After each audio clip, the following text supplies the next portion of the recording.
Perang Uhud berlaku pada hari Sabtu 26 Mac 625 Masihi bersamaan 11 Syawal tahun ketiga Hijrah di pinggiran Bukit Uhud. Musyrikin Mekah berdendam sejak Perang Badar dan ingin membunuh Rasulullah dan kaum muslimin. Bilangan tentera Islam yang diketuai oleh Rasulullah pada awalnya seramai 1,000 orang. 300 orang menarik diri di saat akhir. Hanya 700 orang sahaja yang menyertai Perang Uhud. Bilangan tentera musyrikin Mekah yang diketuai oleh Abu Sufyan bin Harb seramai 3,000 orang.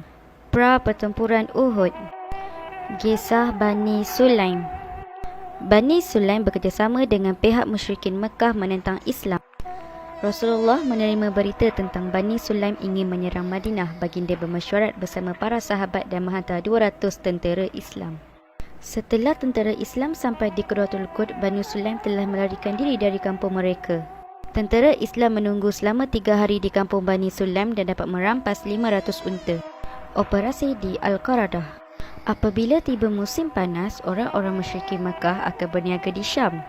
Laluan ke Syam telah disekat oleh orang-orang Islam. Mereka sedih kerana perniagaan mereka semakin terancam. Orang musyrikin Makkah mendapat laluan baru, Farad bin Hayyan sebagai penunjuk jalan. Berita tentang keberangkatan kafilah Quraisy Mekah sampai ke Madinah. Rasulullah menyiapkan 100 tentera di bawah pimpinan Zaid bin Harisah. Zaid berhasil menawan Farad bin Hayyan dan mendapat harta ghanimah sebanyak 100,000 dirham. Pertempuran Uhud. Musyrikin Mekah bertambah dendam dengan kaum muslimin. Mereka menyediakan persiapan perang yang kuat sebelum turun ke medan perang. Tokoh Quraisy adalah Ikrimah bin Abi Jahal, Safwan bin Umayyah, Abu Sufyan bin Harb dan Abdullah bin Abi Rabi'ah. Musyrikin Mekah telah dapat mengumpul 3,000 tentera, 15 orang wanita, 3,000 unta, 200 ekor kuda dan 700 buah baju besi.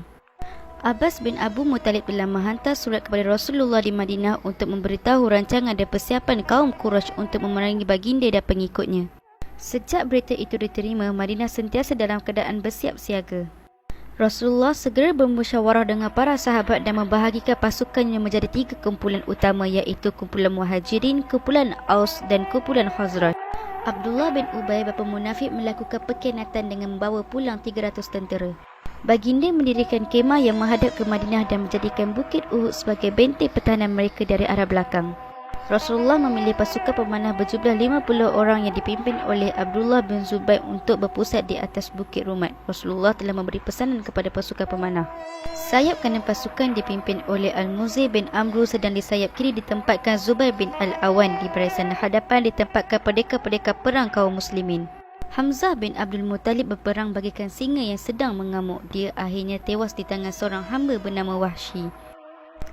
Pasukan pemanah yang diberi tugas untuk menetap di Bukit Rumat lupa dengan perintah Nabi kerana melihat kaum muslimin sedang memungut harta rampasan.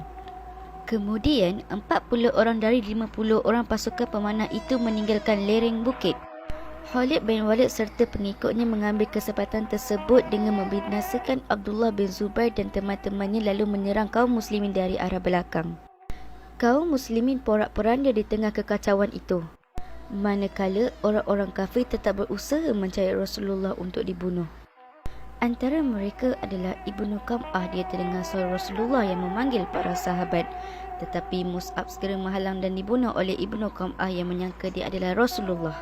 Kaum muslimin menyangka Rasulullah telah meninggal dunia kerana mendengar suara Ibnu Qam'ah yang berteriak mengatakan Rasulullah telah terbunuh.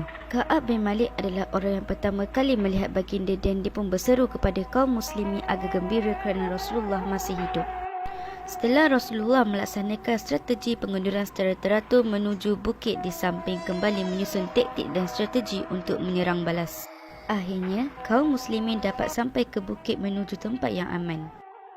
Kaum musyrikin bersiap-siap untuk kembali ke Mekah dan isteri-isteri mereka sibuk mencincang mayat-mayat kaum muslimin. Mereka memotong telinga, hidung serta membelah perut.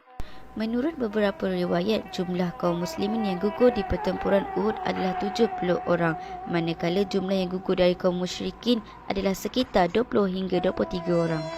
Perang telah berakhir dan pasukan musyrikin Mekah telah meninggalkan medan Uhud. Rasulullah telah memerintahkan untuk para syuhada dikuburkan dengan pakaian yang mereka pakai. Ramai wanita yang meratapi anak atau suami mereka yang gugur di medan Uhud.